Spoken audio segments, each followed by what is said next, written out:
It's so funny. Yeah, like accounting, law, engineering, business, finance, they all seem to be like the safe careers, but it's actually funny because they're becoming less safe. AI is seriously taking over the number of jobs in accounting. Yeah. Same with law. There's much less of a need for junior lawyers because the basic junior lawyer tasks can be done by AI. And anything math related, computers are starting to come in. Exactly. Obviously, they're not going to be able to take over like an whole engineering job, but they'll be able to reduce the amount of engineers required for a job.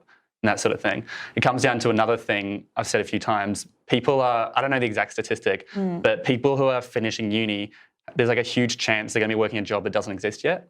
Yeah. And it's like, how do you study? How do you choose to study, or how do you choose a pathway if it's something that doesn't exist yet? Exactly. It's like impossible. Yeah. And so I think the way you can't go around that is your mindset and learning, like what this podcast is all about. If you can implement strategies so that they'll prepare you for any job or any situation in the real world.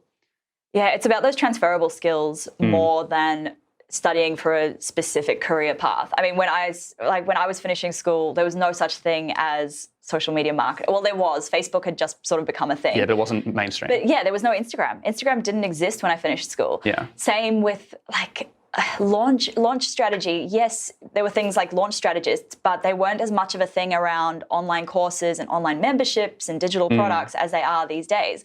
So it's really funny because I've just, through a series of pivots, I've fallen into a career that didn't exist when I finished school. Well, you've gone from it not existing to now where it's probably washed, like online courses are everywhere. Exactly. And it's like just kind of blown up to a point where everyone's like, oh, I'm sick of them. But also remember, we are in the business space, so we get all the ads for the online courses. I always have to remember that. There's so much space. I mean, so Amy Porterfield always talks about one of her students.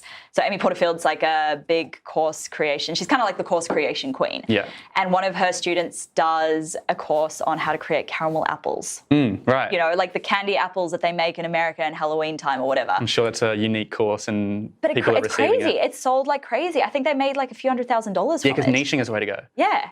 So even when you think there's so many online courses out there, there's still a lot of potential for new ones. Yeah. Going back to what we were just talking about with the transferable skills. So one that I personally 100% believe in, and I know you believe in too, is marketing as a transferable skill. And it's not just like marketing that we do. Like we're both into the marketing space. We work with other business owners. We do like proper hardcore marketing, even simple concepts that will allow you to market yourself better to get a job and to get into that uni degree, to meet people that give you, stepping stones into whatever you want to do. Yeah.